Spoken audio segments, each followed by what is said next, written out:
Hello and welcome to another episode of Ain't It Scary with Sean and Carrie. I'm the titular Sean. And I'm the very titular Carrie. This is the show that takes you inside the unbelievable, the unexplainable, the macabre, and the bizarre and tries to find an answer. And Caroline, today we are talking about some fine young cannibals. Or, Cannibals of varying ages, probably. fine old cannibals. Is that them? Yeah, that's fine young cannibals, yes. Yeah, so this week's episode is a bit of a follow-up to our 6th episode way back when, and that was the lost colony of Roanoke. In that episode, we explored the first attempt by the English to establish a colony in North America at Roanoke, Virginia. Oh, how did that go? Well, the entire colony mysteriously disappeared, so I guess not well. But nothing bad happened at the next settlement. Well, the colony of Jamestown, which was the next settlement, we also mentioned that on the episode, they ended up making good on that attempt and becoming the first permanent English settlement in America. In this episode, we'll discuss how the early days in Jamestown were possibly just as perilous as the final days in Roanoke, and how these desperate times led to some of the most desperate measures one could ever consider. You mean cannibalism, right? I feel like you mean cannibalism. Well, you spoiled it up top, Sean. Well, the title spoiled it up top. Yeah, it was cannibalism. So first, because you know me, we're going to start with some backstory. I know you. A little, yeah. Sir Walter Raleigh had been charged by Queen Elizabeth I to establish a settlement in North America. The Virgin Queen? That's why it's called Virginia, yeah. He tried twice to send colonies to the Roanoke, Virginia area, which ended with colony leader John White being the only survivor after leaving Roanoke for several years to try and bring back much-needed supplies from England. How many times did he try to colonize Queen Elizabeth? Walter Raleigh? Yeah. There are some tales told out of school, for sure. By the early 1600s, England was gearing up to try again, and this is where the Jamestown Colony came in. The Virginia Company of London, or the London Company, sent an expedition to establish a settlement within the existing Virginia colony in December 1606. By this point, Queen Elizabeth had died and been succeeded by King James, her Scottish cousin. I don't know anything about him, so I have nothing to say about that. He gave his name to Jamestown, obviously, the King James Bible. No, that's James II. You sure? I thought so. Maybe. I thought it was him. He was also a patron of Shakespeare, stuff like that. Okay.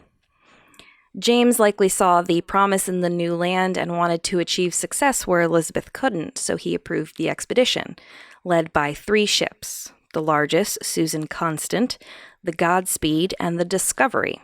And the Santa Maria, and the, yes, of course, I learned all this in school. The ships left London with 105 men and boys, I don't know why they specified boys as well, and 39 crew members, no women or girls among them. Right. Well, boys because they're not able-bodied, right? I guess. In April 1607, the ships reached the Spanish colony of Puerto Rico, and they loaded up on provisions for the rest of their journey. Later that month, they reached the southern edge of the mouth of the Chesapeake Bay, having lost only 1 passenger of the original 105 during the long voyage. So they stop in Puerto Rico, they get some sugar, indigo, rum. Sure. Silver. Mostly food and supplies. Now, unfortunately for the colonists, it was a bad time to be settling the New World. Dennis Blanton, director of the Center for Archaeological Research at the College of William and Mary, told National Parks magazine that, quote, "If the English had tried to find a worse time to launch their settlement in the New World, they could not have done so. The Jamestown settlement was plagued by the driest 7-year episode in 770 years. Oh my God. You couldn't grow any crops. Oh, we laughed about this in the Roanoke episode, didn't we? Right. Well, in the 770 years, that drought was the most severe during the settlement years at Jamestown and a couple decades before at Roanoke. Those were like the 2 worst times. Classic. Interestingly, the drama started almost immediately after landing in Virginia. Oh, spill the tea, honey. I'm a messy bitch who lives for drama. You really are. During the voyage, Captain John Smith, the same one we know from Pocahontas, yes, Mel Gibson with the blonde hair, very fictionalized, very fictionalized. He was charged with mutiny on the voyage over. Smith had been incarcerated for the rest of the trip and was scheduled to be hanged upon reaching their destination. It's weird that doesn't get into the Disney adaptation. Right. Like where he's been clapped in irons, he's starving to death after his 2-month voyage at sea. You know, they have to keep it to a trim 90 minutes. This is because he murdered a man while trying to take violent control of the ship on the way. I don't know if he murdered I don't think he murdered anyone, but he was mutinous. After reaching Virginia, the men opened the sealed orders sent to them from the Virginia Company of London. Oh, I don't care for that. Which named John Smith as a member of the governing council. Awkward. Oh, this is awkward. So he was freed by ship captain Newport, and they all headed out to seek an inland site for their settlement, also in accordance with the orders. Smith presumably also didn't know he was a member of the governing council until they opened those orders? Either that or it was a situation where he was like, I'm part of the council, I swear. And they're like, well, we're going to hang you anyway. Why didn't they open the orders before? Like, why did they have to be sealed until they arrived in the New World?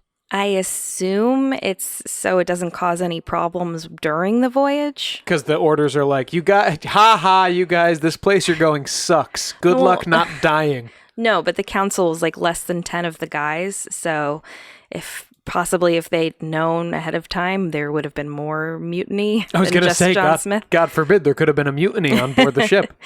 He was trying, but it didn't work. They sailed around the bay and upstream along the James River and eventually chose what would be known as Jamestown Island for their settlement. And obviously, these were both named for King James. The island had excellent visibility up and down the James River and was far enough inland to minimize the potential of contact with enemy ships. So they're trying to be strategic here. The water around the island was deep enough to anchor the ships, but they could still easily depart if necessary. Importantly, the island also wasn't currently occupied by the Virginia Indians, mostly affiliated with the Powhatan or Powhatan. Powhatan is how I've always heard that, but that's from white people, so I don't know. Yeah, Powhatan Confederacy, and this is a group that you may also know from Pocahontas or history. But well, Powhatan is the chief. He's the name that's the name of Pocahontas' dad. Mm-hmm. After they found their home base here, the initial fort was constructed.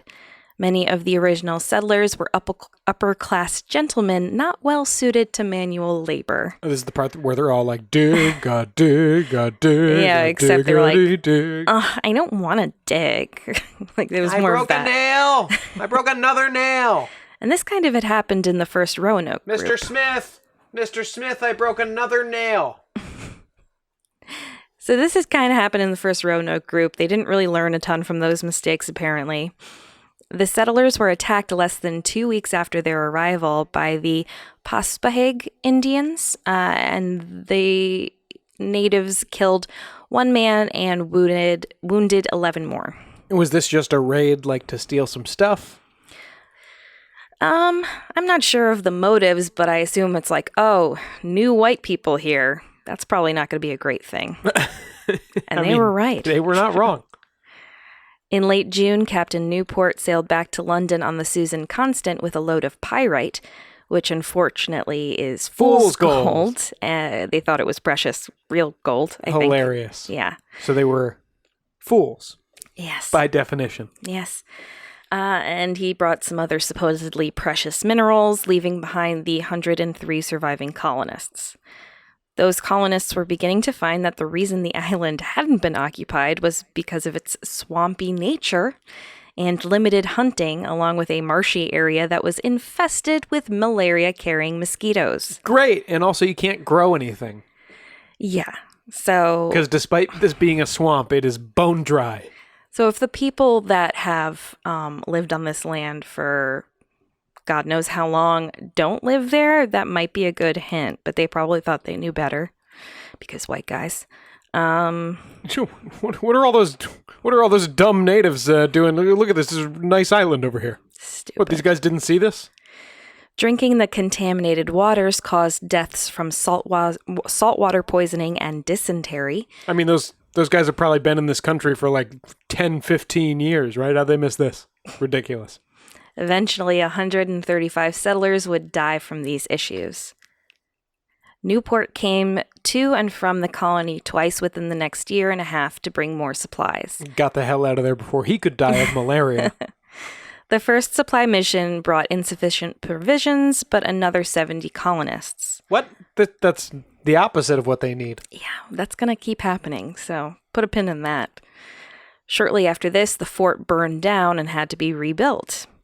In October 1608, the second supply mission arrived with 70 more settlers, including the wife of Thomas Forrest Esquire and Anne Burris, her maid. Great, so they'll eat some supplies. What supplies did the supply run bring? Well, I just wanted to note, Sean, that those two women were the first known to have come to the Jamestown Colony. First women. Yes, from England.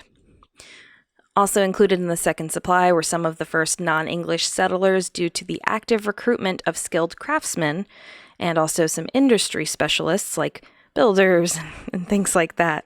So up until this point, they were just, slapping mud bricks on top of each other? They just have no idea? These are just professionals. I mean, they had a fort which burned down, so obviously did something wrong there. But now I think they imported like a bunch of Dutch guys that were really good at this stuff. They had all different types. Oh yeah, we will build the fort. I can't do a Dutch accent. What was that? I wanted to do Dutch, but it sounded like a Pikmin, I think. Yeah, that was weird. So they're trying to get started. John Smith continued to explore the area around the Chesapeake Bay and got into some hot water with the Powhatan Indians. Literally, like they were cooking him in a big pot, Bugs Bunny style? No, but he was captured, and a whole drama unfolded that you may know as the basis for Pocahontas, again, but it was very, very heavily changed from reality. Not a documentary Pocahontas. Were they going to execute him, and did the little girl, who was 13 in real life, I think? He said she did. Okay, he said she threw herself on him to prevent the execution. Yeah. And then She probably wasn't involved. And then she married a different English settler? Yes, which we will mention quickly later. John Smith made it back in 1608 from this whole thing. He did survive, as in the film, not in the same way. And he wrote about his experiences as well as his explorations. The Virginia Company of London was beginning to get frustrated because they weren't reaping rich rewards from the settling of the New World as of yet. But they did end up sending the third supply mission in June 1609. This was by far the most well-equipped supply so far, with a fleet of 8 ships led by Captain Newport. Mm-hmm. So he was like, this time we got to make sure we got some stuff. I'm taking them myself. Exactly. Well, he's old. Do everything yourself. He's old hat at this by now. Unfortunately, by the time the much-delayed third supply would arrive in Jamestown, the settlers there had encountered what would become America's first horror, the starving time, and the main subject of this episode. The starving time. I know. And that's like the name of the Wikipedia page. It's known as that. That's not great. Good name for a horror movie. Yeah. Well, this story is a horror movie. The colonists had never planned to grow all their own food. This seems crazy, but it's true. So what was the plan? Well, what they had planned... when we run out, we'll just go to Walmart and buy some more. They had planned on depending on trade with the local native tribes to supply them with enough food between the periodic arrivals of supply ships from England. So from previous expeditions, they already knew there were people here. They knew it, but I don't know why they assumed this, because they probably thought at this time the people of Roanoke had been murdered. By the same natives? By the same people. Like, why? What? What is your strategy here? I don't know. But that's really it. And these were all a bunch of rich guys coming over. Well, they have to trade with us eventually. We're white. Yeah, well. In 1609, a drought began, which caused their already limited farming activities to produce even less crops than usual. They'd been counting on the third supply, but it had been delayed due to a major hurricane in the Atlantic Ocean, and the flagship was shipwrecked at Bermuda, separated from the other ships. Eventually, the other 7 ships of the third supply did arrive, but most of the food... Most of the food and supplies were on the flagship, which had been shipwrecked and was not with them. What was the point of the other 8 ships? Were the they other just 7 smaller ships, they were smaller, and they had people. They figured, we just keep populating this place, and it'll eventually work out. Because eventually we're going to start growing a little bit of food, and we need to make sure there's not enough of that to go around? Yep. So Jamestown... At least, hey, we're bringing in more people to eat later when we're starving. Well, I don't think that was the plan, but it became the plan.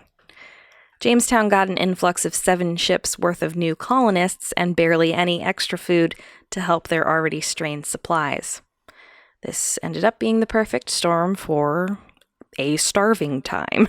The colony is already super hungry, right? So these colonists are getting off the boat and they're like, guys, we don't have as many supplies as we were hoping. And they just look cartoon style, like a steak stepping off the boat, like a big fried chicken leg. They weren't quite starving yet, but they were on rations. And it wasn't going great so far. I guess it's a shame Captain Newport took all the supplies for himself, huh? Compounding this issue was that John Smith had been injured in an August 1609 mysterious gunpowder explosion, and he had to return to England for medical attention in October. Classic mysterious gunpowder explosion. Is there any juice there, or was it like a he plot? He wasn't well liked, so some people speculate that it might have been purposeful to try and kill him. Why wasn't he well liked? Everyone's like, was it like a this guy takes all the glory kind of thing? I'm sure that's part of it, and he also had them on strict rations, and he was in charge at the time, so people were probably blaming him for things, and the rations were a good idea, which they would soon find out, but I think in the moment they were just pissed that they couldn't eat a lot. And John, I think you did tell us the story of the Powhatans and the execution, I think just about 1,000 times at this point. So give it a rest. Smith was now an ally of the Powhatan Indians and had been negotiating trades for food.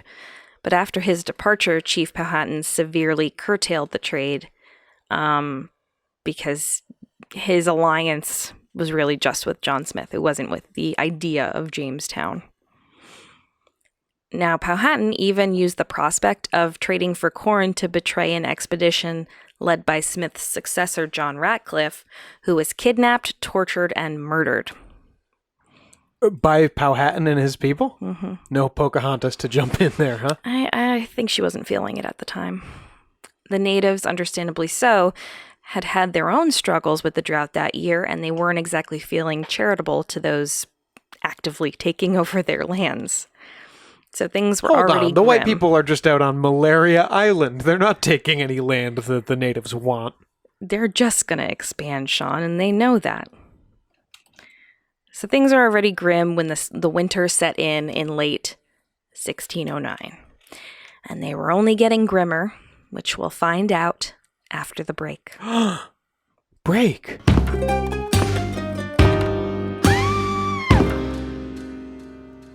Do you have what it takes to go into the mind of a serial killer? Or solve a horrific case? Hi, everybody. When you join Hunt a Killer, you receive a box full of cryptic clues mailed to you each month to test your detective skills and challenge even the most brilliant minds in a game designed to give you a journey into the mind of a killer, so you can escape with the answers you need, and I hope you do escape. Input our code SCARYSQUAD20 for 20% off when you sign up for your first subscription box at huntakiller.com and find out if you have the guts to hunt a killer. The guts! That's the code SCARYSQUAD20, SCARYSQUAD20, for 20% off at huntakiller.com. www.huntakiller.com. Hunt a Killer. Join the hunt today.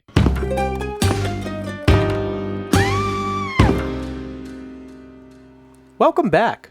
When last we left you, the very first English settlement in the United, well, not States yet, in the New World, had just been established, and after 3 supply runs, things still weren't going well, Carrie, which leads us right into something charmingly called the starving time. Winter 1609 to 1610. A drought has left the Jamestown settlers, numbering around 500 now, with much less crops than even their meager expectations had allowed. Right, and their plan was, we're just going to hope people give us stuff after we arrive. Yeah. John Smith was forced to return to England for emergency injury treatment, and this cut off their expected valuable trade with the Powhatan tribe. 7 of 8 of the third supply ships had arrived from England, bringing little more than a ton of additional mouths to feed. And now, being winter, there was little hope in growing more for the months ahead. There's not a lot of written testimony about the starving time. Is that because everyone involved in this died? A lot did, but it's between that and just them spending all their time trying not to die. But this is what we know, partially from a true relation on the events of the starving time by the colony's leader in Smith's absence, George Percy. Do we have any reason to believe Percy? This is only because the previous leader was murdered when he went to go try to trade with the Powhatans, right? Mm-hmm. He was one of the council, George Percy. So they're all picking from this original council still. So does Percy have any reason to lie? No. All right. No. If anything, to just make himself look better, and he doesn't because things are effed up. So Percy wrote that, quote, Indians killed as fast without the fort as famine and pestilence did within. Powhatan had directed his tribesmen to plunder any colonists or livestock found outside the fort, but even so, by the time the hunger desperation had begun, some colonists had started wandering the woods looking for literally anything they could eat, like snakes or rats or roots. All fine. All totally fine. You could do potatoes or roots. Give me some root fries. Often, though, this ended with their deaths anyway, usually at the hands of the local Native Americans. Or what would become known as the local Native Americans. Hey, those are my roots, pal. Inside the fort, they were doing anything they could to survive, knowing that they couldn't really go out and forage unless completely desperate. They ate the leather from their own boots and belts, which is much like in the case of the Donner Party a couple hundred years later. Yes, there's already some Donner parallels here, and I imagine there will be more as we go along. They ate the 7 horses owned by the colony, and then, sadly, any pets, like dogs and cats. Oh my God. And on Derby Day next year, they had nothing to wear their hats for.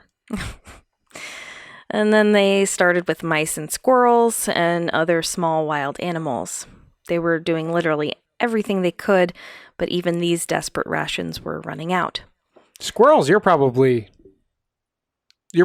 were already probably eating squirrels, right? Wouldn't you think? But you're hunting them with the... But this is just some of the only scarce game they could get, especially in winter. So with the rations running out and any kind of regular, not irregular, other meat, they began to eat each other. And here we are. As they say on last podcast on the left, that's when the cannibalism started. Yeah. Percy wrote that some, quote, licked up the blood which had fallen from their weak fellows, and others had resorted to digging up dead corpses out of graves to butcher for meat. Most of the accounts of cannibalism at Jamestown are basically like this: starving colonists digging up the bodies of those who had starved or died of disease or at the hands of the Powhatan Indians, and mining those bodies for food. How hungry are you behind those walls before you dig me up? Before I dig you up, I Yeah. think it would be different if it was you. I don't know. I'm much more likely to eat someone else than like you or someone in my family. Like if it's just, you know, You got to dig Lord Featherington or whatever, I'll dig him up first. You got to dig me up or eat Poe. What's the...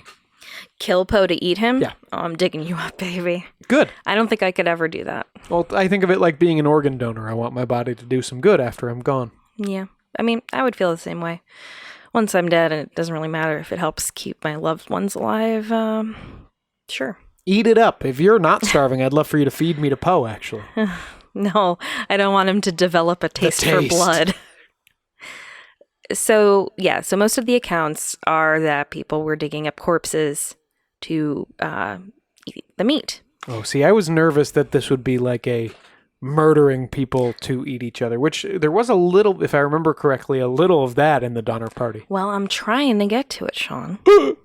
There was one account that was an outlier. Colonists later told a story of a man who had killed his pregnant wife with the explicit intent of eating her. His pregnant wife? Mm-hmm. Later, leader of the colony, Thomas Gates, said that the man had taken great care to butcher his wife and salt the meat to preserve it. Well, you got to do that. A wife is a lot of meat, and you're going to get through, we're not talking about a couple of dinners here. That might preserve you through a month, 2 months, might get you through the winter, especially, you're going to want to salt. Stop thinking about how much meat a wife is. You got to salt that wife. John Smith later jokingly, I guess, wrote that, quote, "Whether she was better roasted, boiled, or carbonadoed, I know not. Zing! But of such a dish as powdered wife, I never heard of." Great little sense of humor on John Smith here. Who would have thought? Well, it's easy for him. He didn't have to deal with any of this because he never went back to America. So he just went to England to write and become famous. Yeah, because it sucked here. Yeah. Everyone was starving and dying of dysentery or cannibalism. Too much wife salting. Carbonadoed, in his phrasing, means barbecued. So that was just his fun little joke. Was a carbonado a, device for barbecuing, like a grill? I don't know. I mean, I just know carbon. That makes sense. Places had to explain what that means. I was thinking carbonara. I was like, oh, a nice cream sauce or... Yeah. Before the summer's over, I really want to get a couple of friends over and have a good carbonara outside. Stop talking about how much meat a wife has. You got to salt that wife, Carrie. There was a man who was convicted of this act, said to have killed his wife not out of desperate hunger, but out of hate for her. While on trial, he said that she had died of natural causes, and he'd merely kept her body tucked away for later snacking when things got dire. But he was found guilty and burned alive. Oh, I bet he was pretty salty after that. He might have been killed for his meat. I mean, So this was two birds, one stone. This was a real twofer for him. He hates the wife anyway, get her out of the way, and sock a little jerky in the old closet. That's what she said? Ew. Hey, why don't you sock a little jerky in the old closet? Still, despite this, for a long time, historians believed that the claims of cannibalism at Jamestown were fabricated, dramatized. Cannibalism has always been taboo, and perhaps it was something far too awful for even scholars to consider. But it does make sense. I mean, these were truly, truly desperate times. And in these situations, sometimes it's seen that, it's like a weird morality. As long as you're cannibalizing a corpse rather than killing someone for their meat, it's more acceptable, I guess. Yeah, it's like the Brazilian soccer team. Mm-hmm. It's like the beginning of the Donner Party thing. Mm-hmm. Desperate times. And again, I would certainly want a friend or loved one to eat. Yeah, as long as you're not murdering me for my meat, I don't care. If there's a dire situation. As far as I'm concerned, that's spare meat. That's loose meat. Stop with loose meat. Yeah, it's loose meat. Ugh. Up until 2012, the common assumption remained that reports of cannibalism were greatly exaggerated. But then we found evidence.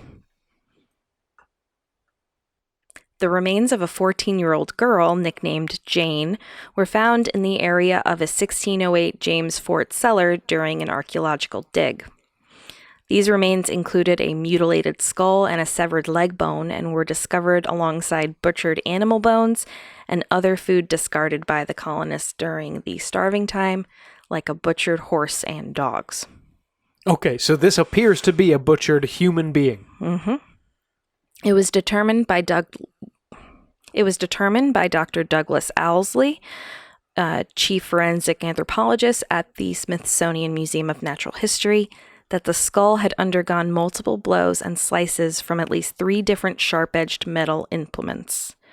Owsley stated that these cut and chop marks were made during a concerted effort to separate soft tissue and brain matter from bone.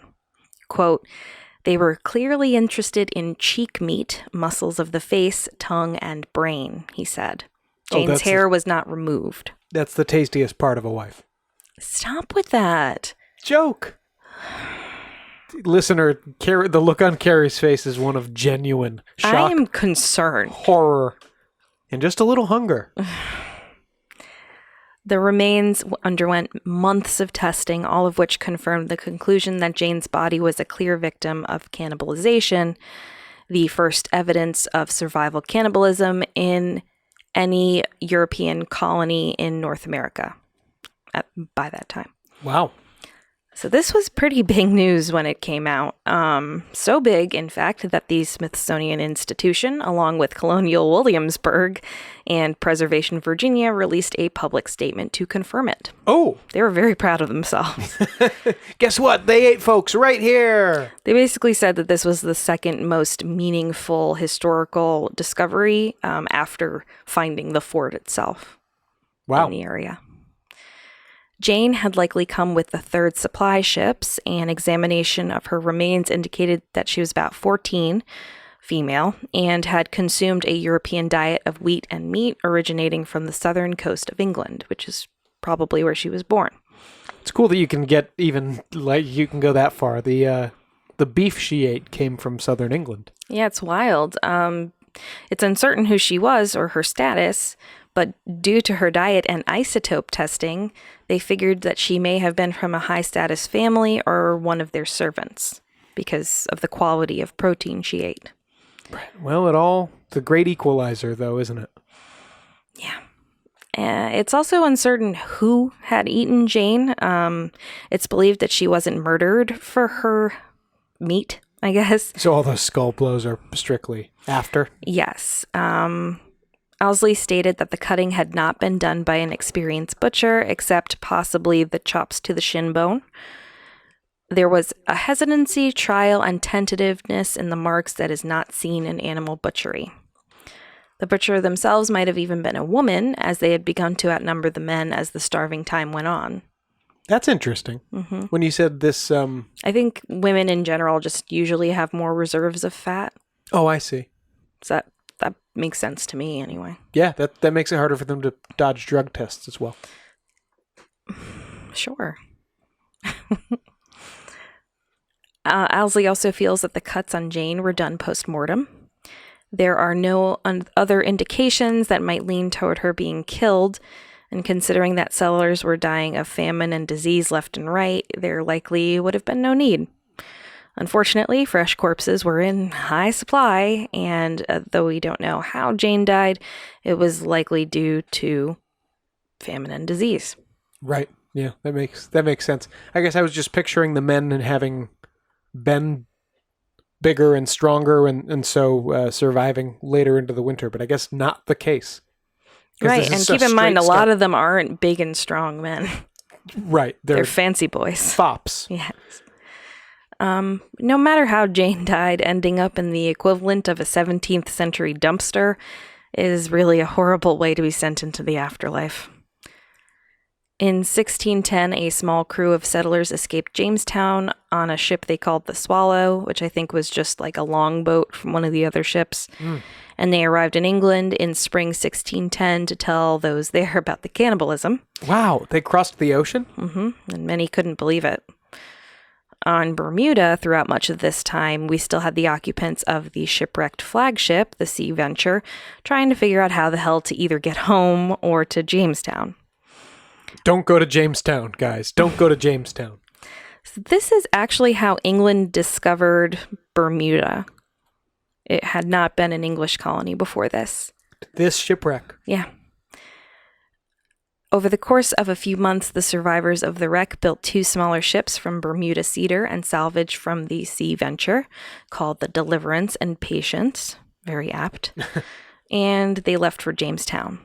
And they also left 2 men behind on Bermuda to maintain England's claim to the land. Really? Just 2 guys? I figured, as long as an Englishman has his foot on the land, that's enough. Well, but they could have just called 5s on the island, and then as long as they're back within 5 years... I don't think the Spanish or the Dutch or whoever would have listened to that. You gotta respect 5s. The ships, led by Sir Thomas Gates and Sir George Somers, assumed they'd find a thriving colony once they finally reached Virginia's shores. Instead, they found an emaciated ghost town. Only 60 of the 500 pre-winter settlers had survived. Oh my God! And they were all sniffing the rescuers as they arrived. The colony was in ruins. It was practically abandoned. Most of the few dozen remaining colonists were sick or dying, and the Deliverance and Patience had only carried with them a small food supply, with most of the other supplies having been lost in the wreck. Guys, is it just me, or can you not wait to get to Jamestown? I mean, we could really use some of that food they've been growing. Yeah, and then the Jamestown colonists must have been like, are you kidding me? Again? A supply ship with no supplies? Finally, a supply ship! And then they're getting off the boat like, we are starving! Fire up the grill, boys! At this point, the decision was made to abandon Jamestown. Oh, I thought you were going to say, at this point, the decision was made to eat... abandon all hope. No, eat... what was the boss's name? Fair or something?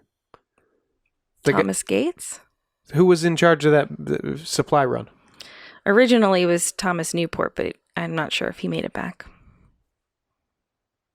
I would have thought they'd be sharpening up those forks and knives to eat Thomas Newport right there on the beach. On June 7th, 1610, everyone was placed aboard the ships to return to England, and they began to sail down the James River. But then, a small miracle. In April 1610, Lord De La Warr, origin of the name Delaware, had left for the settlement 6 months after the siege and starvation had begun. Interest in the land had increased with the arrival of the desperate colonists and with the popularization of the writings of John Smith. So he did help out in a way. I love when interest is built by the arrival of the desperate colonists. People going like, you have no idea how bad it is. Well, it was more like, we should probably do something about this. 3 ships were in Delaware's fleet, carrying additional colonists, a doctor, food, and supplies. They arrived on the James River on June 9th, just in time to intercept the Deliverance and the Patience 10 miles downstream from Jamestown near Mulberry Island. Wow. In light of Roanoke, can you imagine if they had pulled up at Jamestown and just the colony's gone? Everybody's missing. This shit again. I mean, they almost did that. If they'd been like different days, if the colonists had made it to the Atlantic Ocean or whatever, it would have just been that again. Delaware, as the new governor, forced the escaping ships to return to the abandoned colony. He probably felt, I assume, like the failure of Jamestown wasn't going to happen on what was technically his watch. This decision wasn't popular, but they complied because he was in charge. You turn around and just march your little butts back to Jamestown, young man. All right. Eventually, a young Englishman named John Rolfe, who had arrived from the Bermuda wreck... This is the guy who Pocahontas marries. Maybe. In Pocahontas 2, the movie. He began to experiment with the seeds of the native tobacco from Virginia. Now, this tobacco originally hadn't really been liked by the English, but he kind of hand-bred different strains to become sweeter. And Rolfe became the first to commercially cultivate tobacco plants in North America in 1611, with the export of the sweet tobacco beginning in 1612, helping turn the Virginia colony into finally a profitable venture and a new leader in the export biz. And I just heard recently from Mike Duncan, if anybody loves history, Mike Duncan's podcasts and books are great. Mike Duncan just recently on some podcast or another, told me that... Told you specifically? Yes, specifically me. Early colonies in the South had a hard time still getting off the ground because sometimes the settlers would just get too excited about growing tobacco because it was selling for so much money, and they wouldn't plant enough or like any food. Just like, we'll trade for that later, and then the same thing would happen. Yep. The good thing is that they probably had more supply ships and more full supply ships coming in because they were finally profitable. So it's all a mess. In 1614, John Rolfe married Chief Powhatan's daughter, the Native American Princess Pocahontas, as you mentioned, and she had converted to Christianity and taken the name Rebecca. She and John had a son named Thomas, which reinstated peace between the Powhatans and the European settlements, and through which most of the first families of Virginia almost 400 years later can trace back their lineage to both the Native Americans and the English-born Jamestown settlers. Wow. Mm-hmm. And the rest, as they say, was history. Well, all of that was history. Everything was history. And also the rest. Everything's history. So that's the story of America's first horror, at least that we know of. We don't know exactly what happened at Roanoke, but I'm sure it was horrible in its own way. So yeah, we had to pick ourselves up from our bootstraps, then eat those bootstraps. Then eat each other then pick each other up and eat each other. Yep. But eventually we started selling that sweet, sweet tobacco, and here we are today. Yeah, nothing bad has ever come from the sale of tobacco, so Never. That's great. Or America. Or America. All right, is that gonna... It's such a chilling story. I didn't realize, I think probably many of our listeners have never heard this before, where... It wasn't really a popular thing for them to go over in like your 4th grade colonial America social studies class. Right. I mean, but it is like a Donner Party situation, but probably more people. Yeah. And at like a more crucial time for our history, probably. 60 of 500 people remaining. I mean, aside from the ones that were killed by the neighboring tribes, that's a lot of people dying from disease and starvation. It's horrific. Was the guy who killed his wife sentenced by the colonists, like tried then? Yes. So things hadn't totally broken down. Like they were still, society was still chugging along. You can't kill someone for their meat. You have to wait till they die first. But they had a trial. Mm-hmm. They managed to in pull so it much together as a trial they would have had, but I don't know how logically they were thinking in general. How do you plead? I'm so fucking hungry. Pretty much. I plead for chicken. Or give me just one salted chunk of my wife. Stop with the wife meat.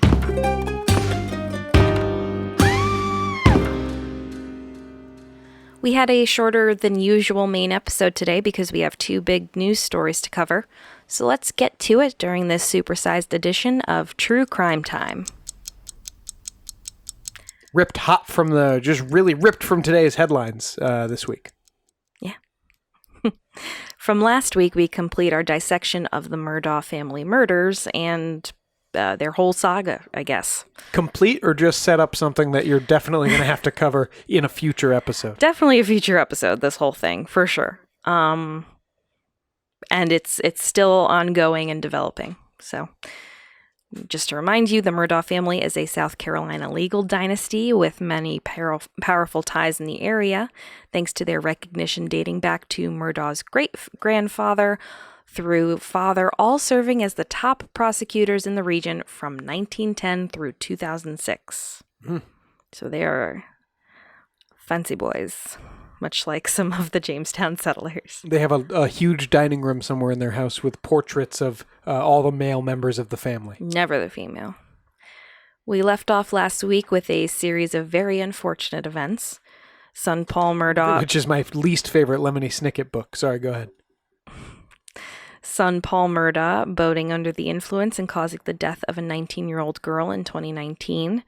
Patriarch Alex Murdoch finding his wife Margaret and Paul himself shot outside of their home in an apparent murder in June of this year. The death of Alex's father, Randolph Murdoch III. Alex's resignation, or probably being forced out, of his law firm, and then his shooting by a roadside early this month. Alex survived, pledged to enter rehab, and many mysteries still abounded around the mysterious deaths, the strange shooting, and how all of it could relate to other unsolved murders in the Hampton County, South Carolina area. Yeah, and he made a weird statement that seemed to suggest his alcoholism had led to his wife's murder. His addiction. I think there was some guilt in the statement, but we'll get there. Alex Murdoch admitted to police last Monday that he had planned his own assassination. Sorry? This is not what I expected you to say. Yeah.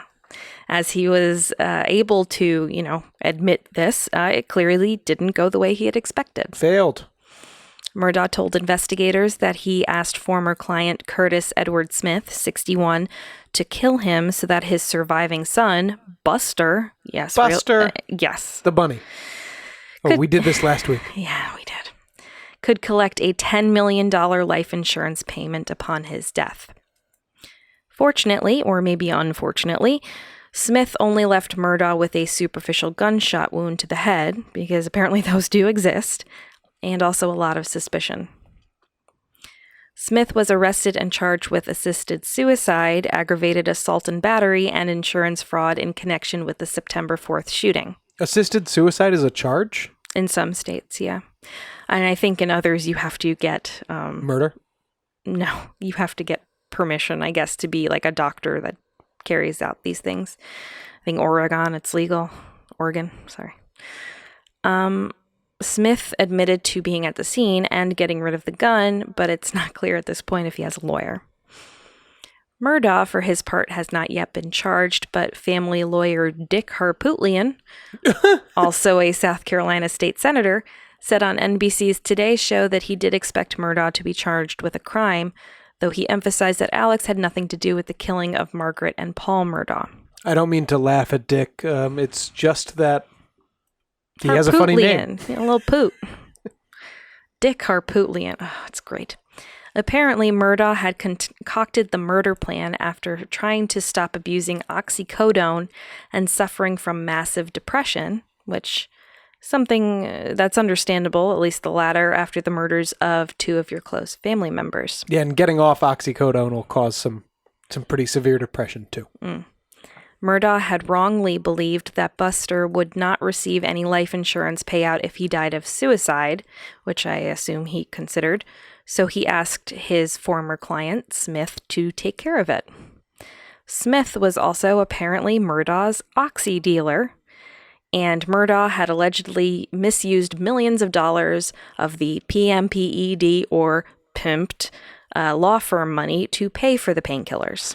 Great. So these guys are played by Steve Martin and Danny DeVito. Not looks-wise, but maybe in action, yes. Danny DeVito is the... Alex Murdoch to me looks more like... what's that guy's name? The one who's like, my fucking cat. Ma, look at the cat. Michael Rappaport? Yeah, he looks like that to me. Okay. Back up the truck.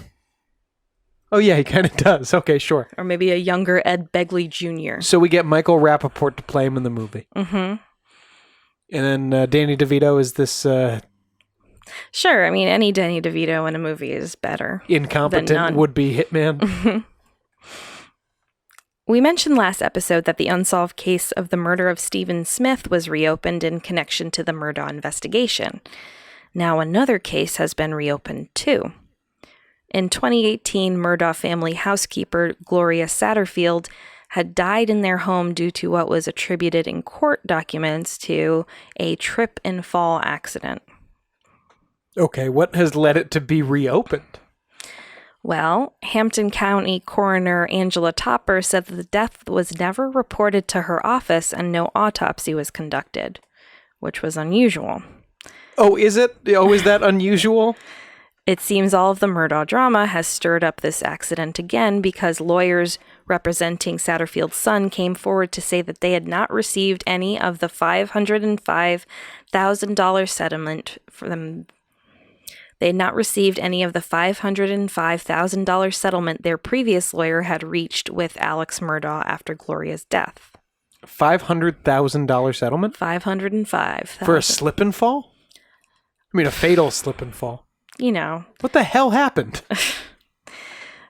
In that case, the trip and fall explanation was used for Satterfield's death, but Coroner Topper found that the death had been listed as natural on Satterfield's death certificate, which is inconsistent with an accidental fall. You would say, accident. Right. Misadventure. Well, unless maybe she died of like a heart attack, right? But it was precipitated by this fall. Well, the coroner is not a fan of this. One of the lawyers for the Satterfield children had apparently been close to Alex Murdaugh, which was not disclosed to the kids before the trial. So Ronnie Richter, one of the new Satterfield lawyers, said in an interview that he had not expected the state police to open a criminal investigation, but he was glad Ms. Satterfield's death was getting a deeper look. I can't recall a case that required sunlight more than this one, he said.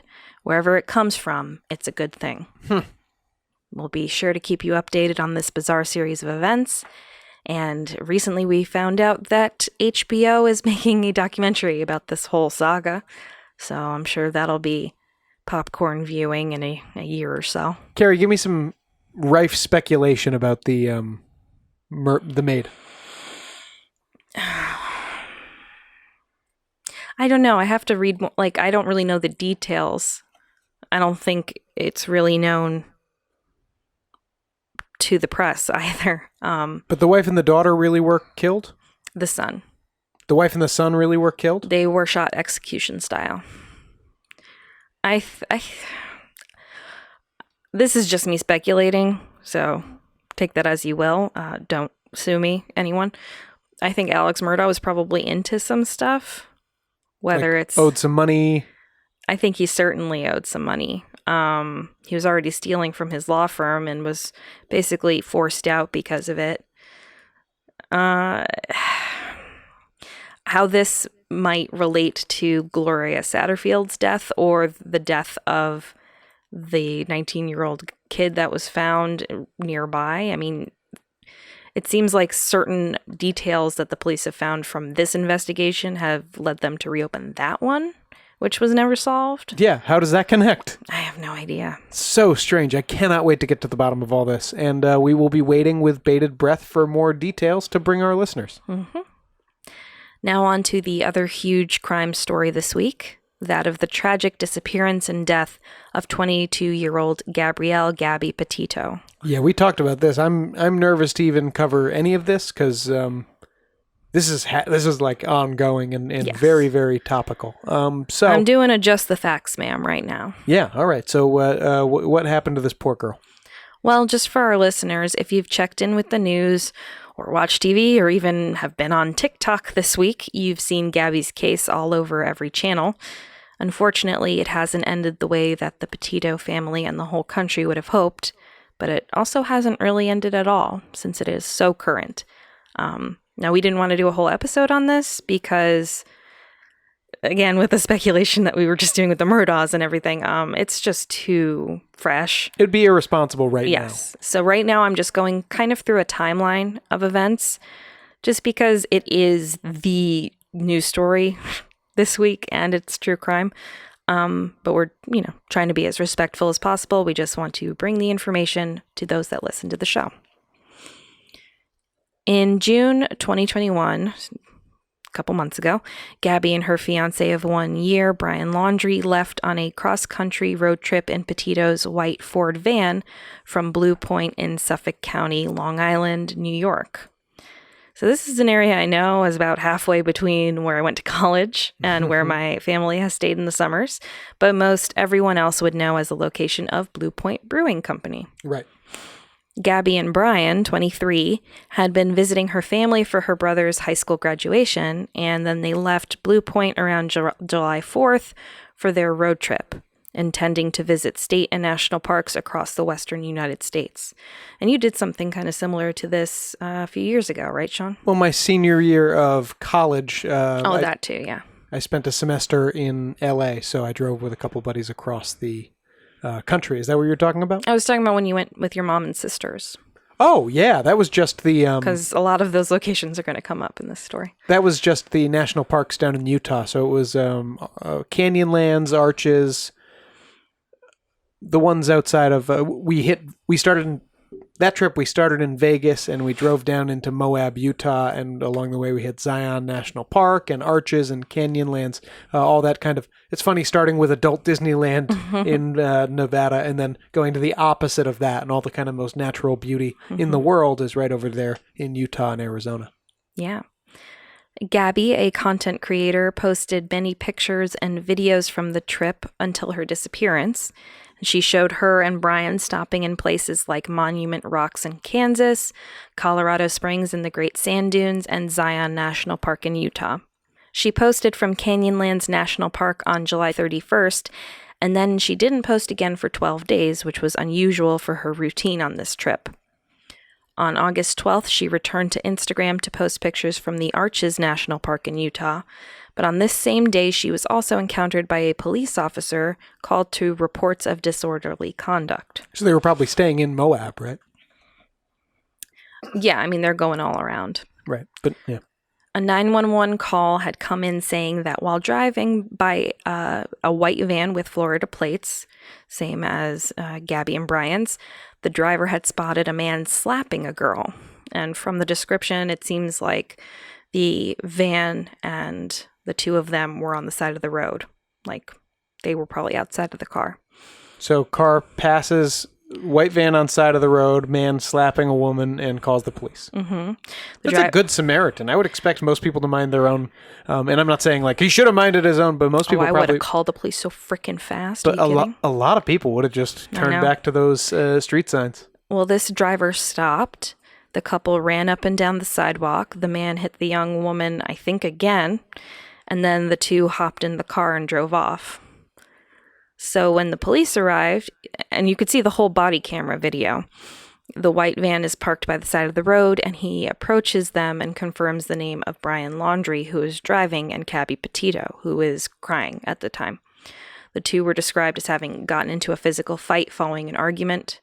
I think Brian had scratches, things like that. Brian told police that Gabby had gotten frustrated after trying to start a blog for hours, and he got into the van with dirty feet, and I guess this set her off. Her van? Their van. I mean, they kind of had fashioned it so they can sleep in it and do things like that for this trip. At that point, the couple had apparently gotten into a fight.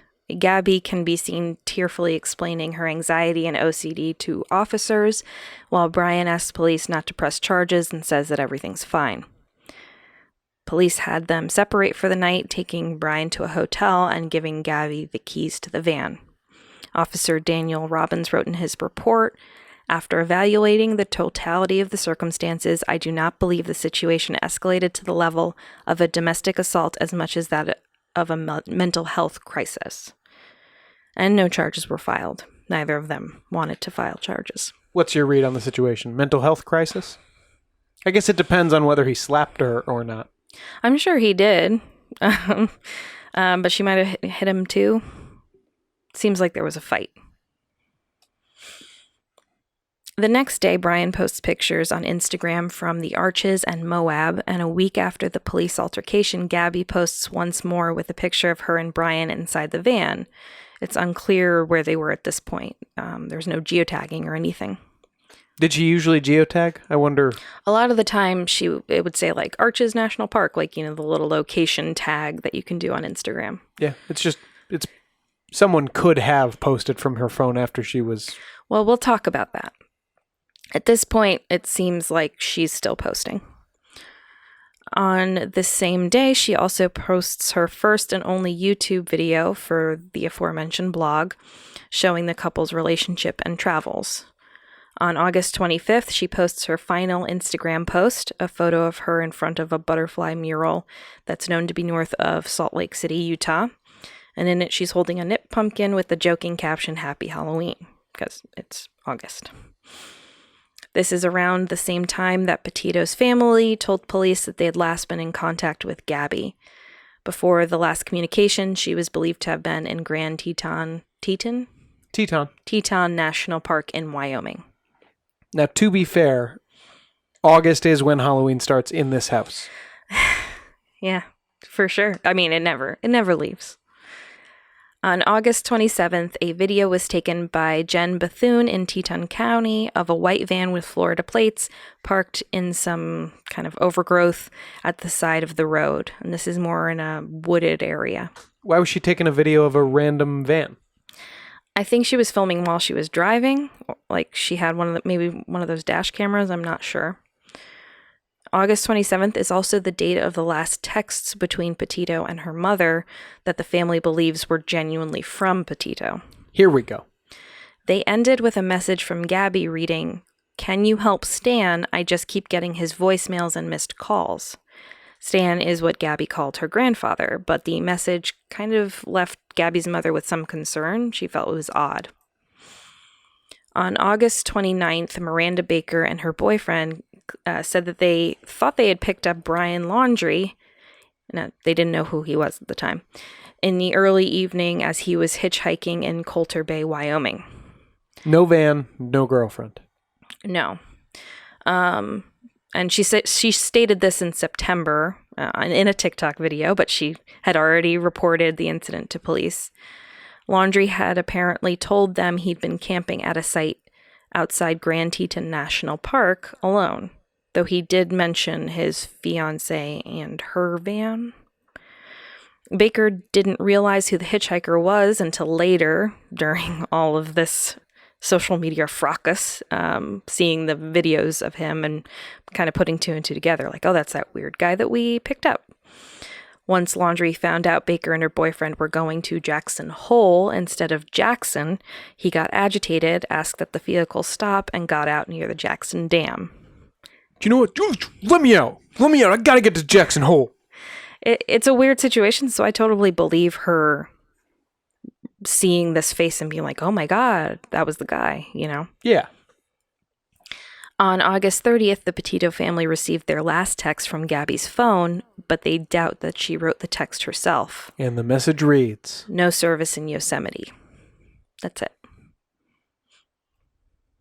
Interesting. Mm-hmm. On September 1st, Brian arrived back in the couple's town of Northport, Florida with the white van, but without Gabby. Now, why would he have had to hitchhike? I don't know. We know that on the 27th, the van is around the Teton Park. And then the 29th, he's hitchhiking. Maybe him and Gabby split up at some point, and he was trying to find his way back, or he had done something. And I don't know. It's weird that he has the van, for sure. I don't know how to explain that. But he gets it back at some point. She's reported missing by her parents on Long Island on September 11th, with the van being processed for evidence by police that same day. So a couple weeks go by in between him getting back to Florida and them reporting her missing. Maybe they were trying to contact her in between then. Maybe, I'm not sure if Brian had made up some story. Maybe they had tried to contact him and he was like, oh, her phone broke or whatever. I don't know. But they reported on September 11th. How many days do you wait on that? My mom would wait 2 hours, but I'm not going to blame the family at all. I don't know what happened in those 2 weeks. I don't know what explanations he gave them, if any. So I don't know if maybe sometimes she would go off the radar for periods of time. So I'm not going to speculate on that. And that's just 2 hours since the last time she heard from you. Oh, yeah. Laundrie refused to talk to police or the FBI, and on the 15th, he was officially named a person of interest in Gabby's missing persons investigation. And the investigators I think, did a cursory search of the Laundrie home. The Laundries finally spoke to police on September 17th without Brian. That's because they reported to them that day that Brian was missing, claiming that they had last seen him Tuesday the 14th. He said, apparently, he was going to the county park called the Carlton Reserve, and then there were like several searches for Brian in the area, but no discoveries were made. Searches were also underway in Grand Teton National Park in Wyoming, the last place Gabby was known to be. Then, on this past Sunday, the 19th, there was a tragic breakthrough. Law enforcement found a body in Grand Teton that they believed to be Gabby. Autopsy results confirmed soon after that the remains were of Gabby Petito, with Teton County Coroner Dr. Brent Blue ruling the manner of death to be a homicide in his preliminary findings. The cause of death is still pending the final autopsy results, but I assume it's clear enough that he was able to see that it was murder. Petito's remains were found in an undeveloped camping area in Bridger-Teton National Forest on the eastern edge of Grand Teton National Park. Laundrie, for his part, still remains missing at the time of this recording. His parents were escorted by law enforcement from their home yesterday, September 20th, and due to some of their stories not really adding up, it may result in a obstruction of justice charge for members of the Laundrie family. Oh, they'll be hit with obstruction for sure. And why would you let him go hiking when you know this is all going on? Did he even go hiking? No. I'm sure we'll find out soon. That was around the time when the parents reported Gabby missing, right? The 11th, she was reported missing. And on the 14th, he goes camping? Supposedly. No, he felt the noose tightening. He's on the run. We would... Listen, this is still a developing story, so with all respect to all of those involved, this seems an awful lot like this guy murdered Gabby, right? Yes.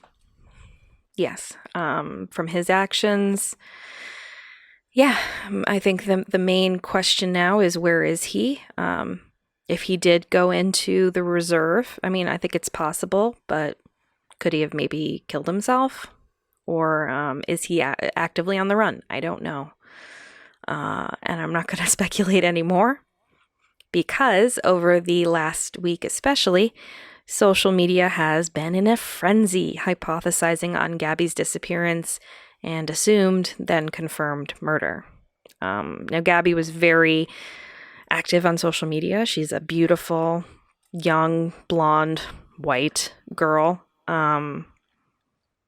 It's one of those cases where it just kind of captures national attention, but it wasn't even just the news. I think a lot of people on social media, content creators and influencers and stuff, maybe identified with her in that same sphere. It felt like one of them. Well, and if you're in that world, even just the people who are fans of yours, I think feel like close friends. Mm-hmm. It certainly got grotesque, like entertainment. People reacting, like reaction videos to the news that she was found dead, things like that. In relaying the facts of the case to you today, we wanted to be able to give our listeners the timeline of events without all the theories and commentary, because this case is still so current and painful for the families and loved ones involved. But we did think that our listeners, who know that we do true crime news whenever it comes up, did deserve an explanation, at least as best as we could put together, of the timeline of events so far. We hope that Gabby and her family find justice and answers will be found. And when they hopefully are, we'll be sure to let you all know. So rest in peace, Gabby.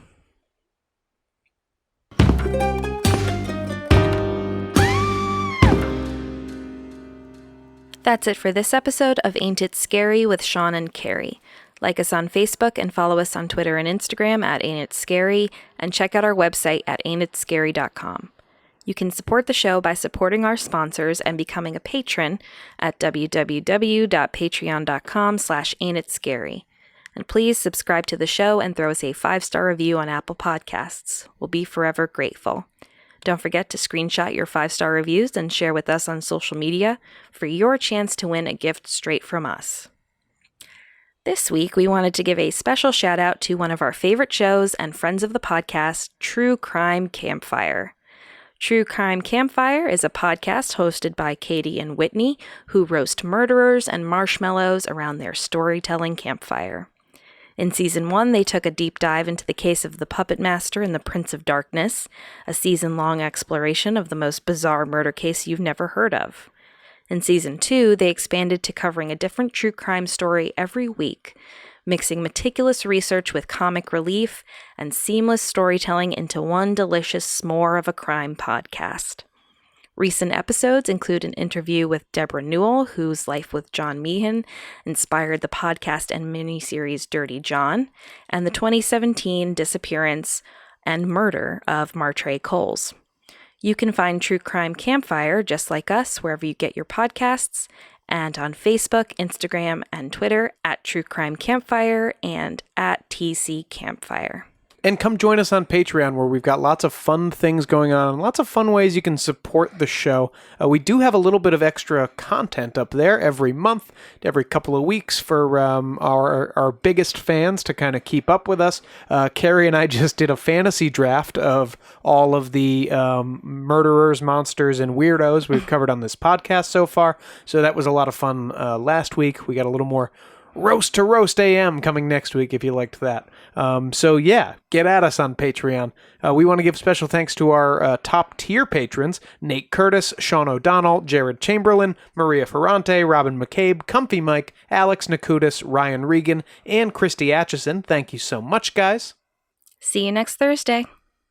Show created by Sean and Carrie McCabe, music by Kyle Ryan, and if you want to check Kyle out, you can check out the YouTube channel, Music is a Verb. He talks about pop music intelligently. This has been a production of Long Boy Media.